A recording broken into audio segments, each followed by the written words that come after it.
Hello dear students, Kashi Hindi Sansthan में आप लोगों का परम स्वागत है। ध्यान देने की बात है, अभी आईएससी काउंसिल में अब सेमेस्टर 2 की तैयारियां चल रही हैं और सेमेस्टर 2 की भी एग्ज़ामिनेशन करीब आ चुके हैं।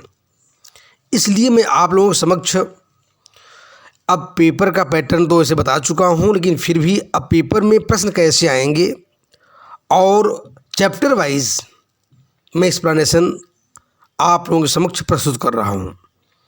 ध्यान देने की बात है, तो सबसे पहले जो पाठ्यक्रम में आपके निर्धारित है आउटसाइडर चैप्टर, यानी गद्यांश में ध्यान देने की बात है बच्चों कि जो महत्वपूर्ण पुस्तक आप लोगों के समक्ष है गद्य संकलन।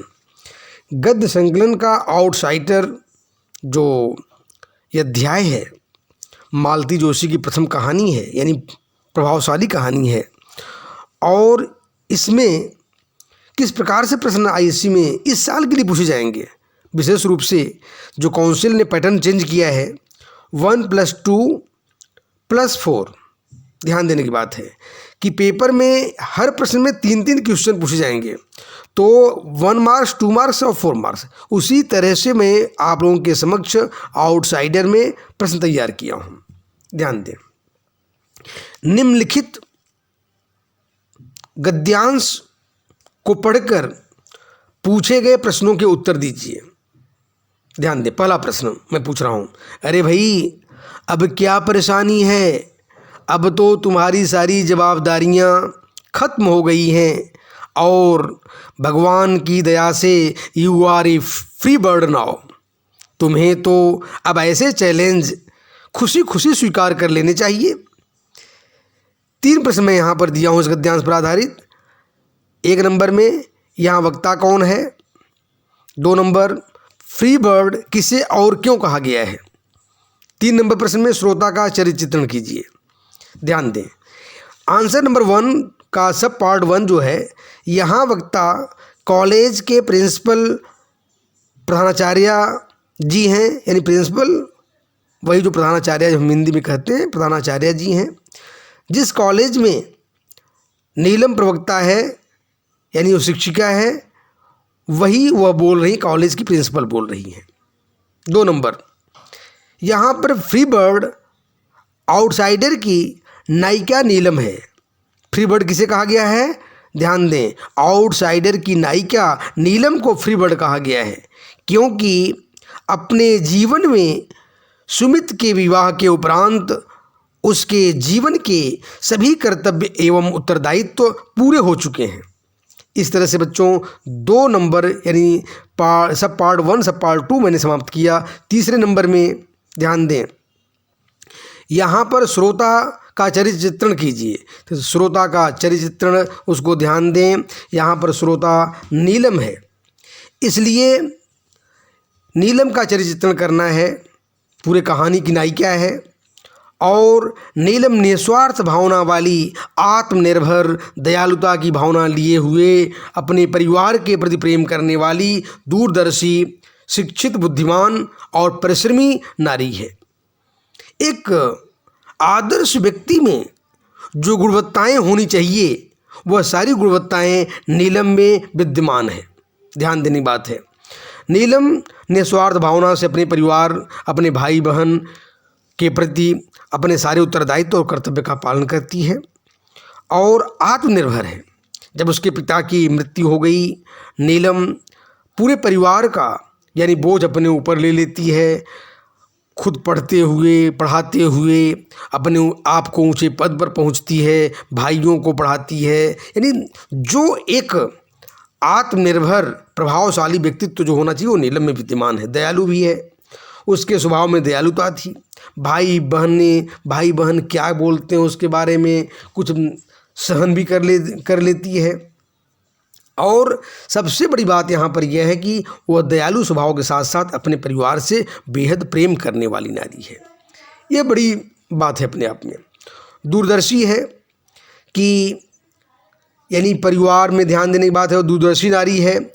शादी करने के बाद उसे सुख नहीं मिलेगा, वो जानती है, सुख सिर्फ कल्पना की बात है। काफ़ी ज़ोर ज़बरदस्ती के बाद भी वो अपनी शादी के लिए तैयार नहीं हुई और बुद्धिमान और परिश्रमी नारी है, और इसके साथ साथ वह इस उपन्यास की सशक्त पात्र यानी एक नारी पात्र है, जो आजकल बहुत कम ऐसे नारी पात्र देखने को मिलते हैं। उसका संपूर्ण जीवन ही आजकल के बच्चों के लिए ग्रहण करने योग्य है। इस तरह से वह एक कहानी की सशक्त पात्र है। अब ध्यान दें, और जो उत्तर हैं, इसके जो आंसर्स हैं, वो PDF फॉर्म में आप लोगों को मिल जाएगा।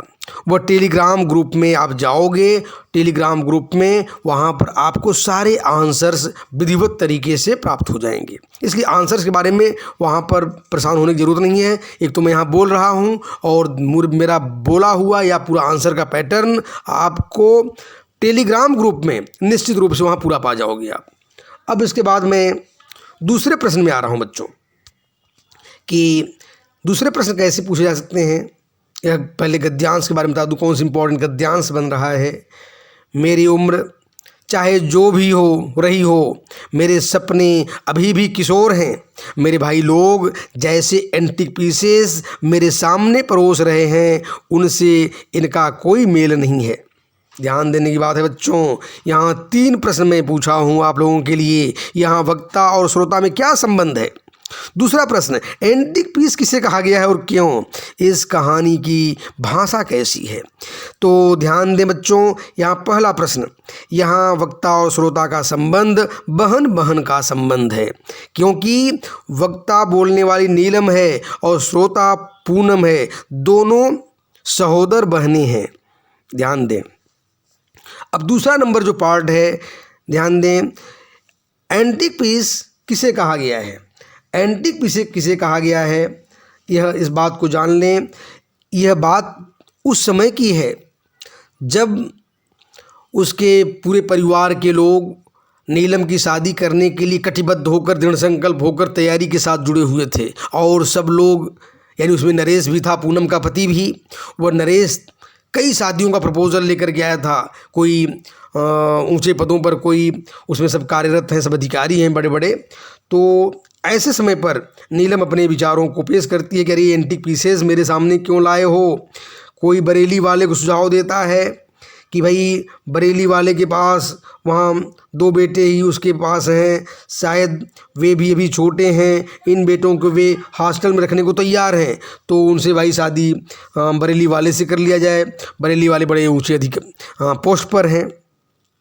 तो नीलम ने वहाँ कहा, अरे इसी को कहते हैं हिप्पोक्रेसी। इधर तो वे प्रचारित करेंगे कि हम सिर्फ बच्चों के लिए शादी कर रहे हैं, और फिर उन्हीं बच्चों को हॉस्टल में ठूसने को भी तैयार हो जाएंगे। ऐसे 2 मुँह लोग से मेरा सख्त नफरत है। यह सुनकर सुजीत बोला, अरे मुझे तो नरेश के जीजाजी वाला प्रस्ताव बहुत अच्छा लगा है। एक तो वहाँ से डिप्टी कलेक्टर हैं, दूसरे थोड़ा बहुत लिखने का भी शौक रखते हैं। He will be a perfect कंपनियन। नीलम ने कहा, अरे इन्हीं की बात कर रहे हो ना, कि जिनकी लड़की ने आत्महत्या की धमकी दी थी। अरे क्यों मेरे सिर पर हत्या थोपना चाहते हो। ऐसे लोगों को, यानी जिन जिन शादियों का प्रपोजल रखा गया है नीलम के लिए, परिवार वालों ने रखा है, ऐसे लोगों को नीलम ने एंटीक पीसेस कहा है। ध्यान देने की बात बच्चों। नेक्स्ट, अब मैं यहाँ पर तीसरे प्रश्न की बात करने जा रहा हूँ, जो तीसरा प्रश्न आप लोगों के लिए भी काफ़ी इम्पॉर्टेंट है। ध्यान देने की बात है बच्चों। यहाँ पर सबसे बड़ी बात है कि तीसरे पोर्शन में मैंने पूछा था आप लोगों से कि इस कहानी की भाषा कैसी है। तो कहानी की भाषा पात्रानुकूल, भावानुकूल और परिस्थिति के अनुकूल भाषा है। खड़ी हिंदी है, और खड़ी हिंदी के साथ साथ पात्र और परिवेश के अनुरूप भाषा है। यानी ज़रूरत पड़ने पर अंग्रेजी के शब्दों का भी पुट इसमें देखने को मिलता है, हिंदी के अच्छे शब्दों का भी प्रयोग इसमें देखने को मिलता है। तो इस प्रकार से आज की आधुनिक जीवन शैली में हमारे जो शिक्षित परिवार के लोग किस प्रकार से भाषा का प्रयोग करते हैं, ऐसे शब्दों का प्रयोग इस कहानी में देखने को मिलता है। ध्यान दें, इसकी भाषा बड़ी ही अत्यंत रोचक, व्यवहारिक और सरस है। भाषा की बोलचाल में जो शब्दों की प्रचुरता आपको मिलेगी, यानी बॉसिंग, जनरेशन, दरअसल, भागम भाग, ये तमाम शब्द इस बात को बता रहे हैं कि अंग्रेजी के शब्दों को भी बहुत प्रचुरता है, और हमारे जो परंपरावादी शब्द हैं हिंदी के और जगह जगह उर्दू के शब्द, उनकी भी अच्छी प्रचुरता है। तो भाषा को सरस बना दिया गया है। जैसे लगता है कि आजकल के हमारे जो परिवेश हैं और शिक्षित समाज है, वैसा परिवेश इस कहानी में देखने को मिलता है। इस तरह से भाषा की बात हो गई बच्चों। अब मैं सीधा नेक्स्ट प्रश्न पर आ रहा हूँ, नेक्स्ट गद्यांश पर आ रहा हूँ। ध्यान दो। What I am quite well settled, उक्त कथन किसने कहा है, उनका परिचय दें। और प्रश्न में इसमें ध्यान दें, नीलम के भाई बहन उसका विवाह क्यों करवाना चाहते थे। नीलम एक आधुनिक नारी है, विवेचना कीजिए। ध्यान देने की बात है बच्चों। पहले नंबर प्रश्न की मैं बात व्याख्या कर दूं। उक्त कथन की वक्ता कहानी की नायिका नीलम है। नीलम मालती जोशी द्वारा लिखित कहानी आउटसाइडर की प्रभावशाली पात्र हैं, जिनके इर्द गिर्द कहानी की संपूर्ण कथावस्तु इर्द गिर्द चक्कर काटती है। वह अपने सभी भाई बहनों में सबसे बड़ी हैं। पिता की आकस्मिक मृत्यु के बाद उसने ही परिवार की जिम्मेदारियों को संभाला हुआ है और सबका पालन पोषण, शिक्षा दीक्षा सब उसी की देखरेख में हुआ। अब दूसरे नंबर पर ध्यान दें। 2 नंबर मैंने प्रश्न किया था आप लोगों से, नीलम के भाई बहन उसका विवाह क्यों करवाना चाहते थे। पिता की आकस्मिक मृत्यु के बाद नीलम ने घर की बागडोर अपने हाथों में ले ली थी। बड़ी बहन होने के नाते उसने स्वयं अविवाहित रहकर अपने सभी भाई बहनों का भविष्य संवारा था तथा सबके विवाह संपन्न कराए। अब जब वह अपने गृहस्थी में सुख में रह रहे थे, तो ऐसे समय में नीलम उन्हें जिम्मेदारियां प्रतीत होने लगी थीं। ध्यान देने की बात है, आजकल स्वार्थी समाज किस प्रकार से, हमारे जो बहुत बड़े शिक्षित समाज जिसको हम कहते हैं, कितने स्वार्थी हो जा रहे हैं, अपने मतलब की बात करते हैं। जब तक तो लोग कमाने वाले कम थे या जिम्मेदारियां थी, तब तक किसी ने ये बात नहीं सोची थी कि नीलम की शादी कर दी जाए। लेकिन चूँकि भाई बहनों में सबकी पढ़ाई लिखाई पूरी हो गई, सबकी शादी विवाह कंप्लीट हो गया, तो अब लोग यह समझते हैं कि कहीं नीलम की जो बॉसिंग है, हिटलरगिरी है, तो बाकी लोगों को सहना पड़ेगा। भाई एक गार्जियन की तरह हो रही है, सभी को पढ़ाई है लिखाई है, तो गार्जियन की तरह पूरे परिवार में है। इस तरीके से लोग उसके इस बॉसिंग को बर्दाश्त करने के लिए कतई तैयार नहीं हैं। इसलिए लोग शादी करने के लिए लालायित हैं कि नीलम शादी हो जाए, वेल सेटल्ड हो जाए, तो उसको खास करके औरतों की जो दिक्कतें हैं, औरतों की जो समस्याएं हैं, उन समस्याओं को ही आजकल की स्थिति ऐसी बनती जा रही है ना कि घर में जो बहुएं आती हैं उनकी ज़्यादा चलती है। तो यहाँ सुषमा, अलका ये प्रभावशाली भूमिका अदा कर रही हैं, और उधर जो बहन पूनम है वह सभी लोग मिल कर के, और भाई लोग भी अब मिल गए हैं कि सब लोग मिल कर के उसका शादी विवाह करवाना चाहते हैं। ध्यान दीजिए।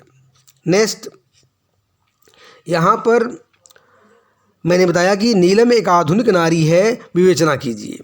तो नीलम एक आधुनिक मल्टीटास्कर होती है, यानी यहाँ पर ध्यान दीजिए, आधुनिक नारी जो है वह हर काम को स्वयं कर लेती हैं। तो ऐसे नीलम भी मल्टीटास्कर यानी सर्वगुण संपन्न, वह प्रभावशाली नारी है, शिक्षित है, मेहनती है, उत्तरदायित्व को समझती है, बात करने की टेक्निक हर प्रकार के गुणों संपन्न हो। ध्यान दो, आधुनिक नारी की ज़्यादातर विशेषताएं जैसे स्वाभिमान, कर्तव्यपरायणता, आत्मनिर्भरता, कार्यकुशलता, पारिवारिक तथा पेशेवर जिंदगी में संतुलन, नेतृत्व क्षमता, निर्णय लेने की क्षमता आदि नीलम के चरित्र को परिलक्षित, यानी नीलम के चरित्र में भी वो सब गुण मिलता है। नीलम अपने परिवार की मुखिया है और इस जिम्मेदारी का वह पूरे कौशल के साथ निर्वहन भी करती है। वह अविवाहित है, परंतु अपने जीवन के इस खालीपन का खालीपन को परिवार के प्रति अपने जिम्मेदारियों के बीच नहीं आने देती। ध्यान देने की बात है, भाई बहनों द्वारा लाए गए विवाह के प्रस्तावों को वह ठुकरा देती है क्योंकि वह स्वाभिमानी है, अतः अपनी शर्तों पर विवाह करने की अभिलाषी है, न कि सिर्फ विवाह के नाम पर खाना पूर्ति करने की। जब वह स्वयं को अलका से तिरस्कृत होते हुए देखती है तो अचानक अपने तबादले को स्वीकार करने का निर्णय लेती है, क्योंकि अपने लिए स्वाभिमान से बढ़कर और कुछ नहीं है। इस आधार पर हम कह सकते हैं कि नीलम एक आदर्श आधुनिक नारी के रूप में प्रदर्शित करती है। यानी आजकल की जैसे हमारी नारी आत्मनिर्भर और बुद्धिमती और स्वनिर्णय लेने वाली होती हैं, उसी प्रकार से नीलम भी इस पाठ की सशक्त आधुनिक नारी पात्र है। अब मैं नेक्स्ट यानी आप लोगों के समक्ष महत्वपूर्ण प्रश्न की ओर आगे बढ़ रहा हूँ। ध्यान दो, लाइन क्या है, तुम यहाँ हमेशा आउटसाइडर ही रहोगी। उक्त कथन किसने कहा है? इस कथन के पीछे वक्ता का आशय क्या है, यानी उद्देश्य क्या है? ध्यान देने की बात बच्चों, नीलम अपनी इस दशा के लिए किसे जिम्मेदार मानती है और क्यों? तीसरा प्रश्न यहाँ से मैं दे रहा हूँ, क्या नीलम पूनम के उक्त विचार से सहमत हैं? अंत में उसके विचारों में क्या बदलाव आता है? ध्यान देने की बात बच्चों, मैं 1 नंबर प्रश्न की ओर जा रहा हूँ। उक्त कथन पम्मी का है। पम्मी माने जान लो बच्चों, यहाँ पूनम की बात है।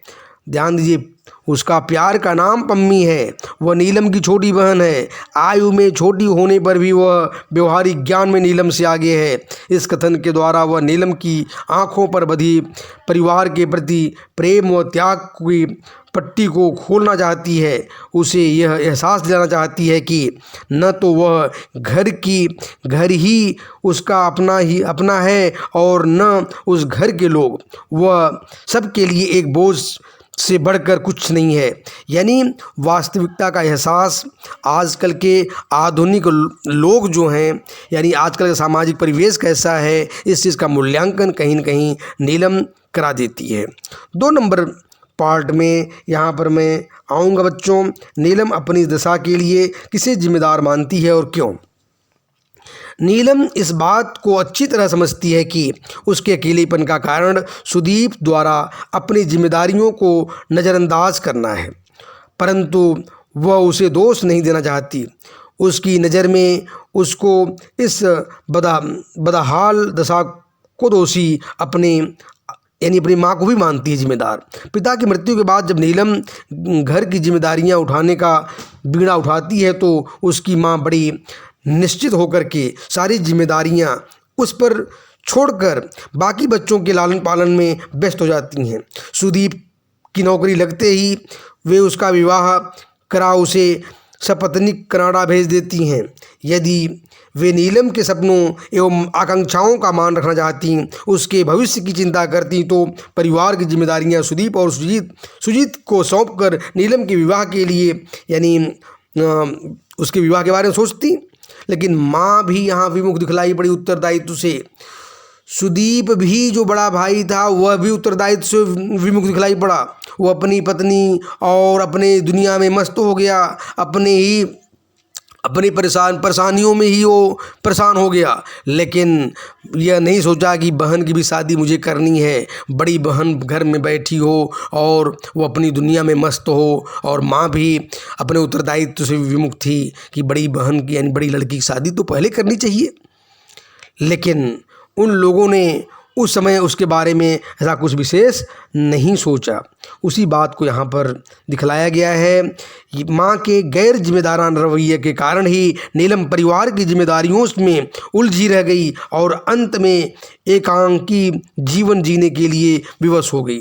ध्यान देने की बात है बच्चों, इस तरीके से यहाँ पर नीलम अपनी दशा के लिए यानी उस सामाजिक और थोड़ा बहुत खुल करके नहीं बोल पाती है कि माँ का दोष है, सुदीप का दोष है, वह सामाजिक स्वार्थमयी परिस्थितियों की दोष को मानती है। तीसरे नंबर पार्ट में आए, क्या नीलम पूनम के उक्त विचार से सहमत है? अंत में उसके विचारों में क्या बदलाव आता है? ध्यान देने की बात बच्चों, यहाँ पर मालती जोशी द्वारा लिखित कहानी आउटसाइडर आधुनिक समाज के स्वार्थों और खोखले रिश्तों पर प्रहार करती है। वह कहानी समाज के नज़रिए में बदलाव लाने का संदेश देती है। मनुष्य कितना भी आधुनिक होने का ढिढोरा पीटे, परंतु वास्तविकता यह है कि इस पुरुष प्रधान समाज में नारी का स्थान आज भी दोयम दर्जे का है। सक्षम होने के बावजूद भी आज की नारी अपना अस्तित्व बचाने के लिए अनवरत प्रयास करती रहती है। इसके लिए उसे घर से लेकर के बाहर तक को संघर्ष करना पड़ता है। इस कहानी आउटसाइडर में भी कहीं न कहीं इस बात को मूल्यांकित किया गया है कि नारी शक्ति को सशक्त, यानी लेखिका ने हमारी नारी शक्ति को सशक्त बनाने का प्रयास किया है कि वह संपूर्ण झंझावत, जिम्मेदारियों को, तूफानों को में फंसी हुई होने के बावजूद भी अपनी कुर्बानी दे सकती है। और आज के जो नारियों का जो मौलिक अधिकार है, कहीं न कहीं उनको भी लेखिका ने मूल्यांकित किया। किस तरह से मौलिक अधिकारों का भी कहीं न कहीं हनन हो जाता है।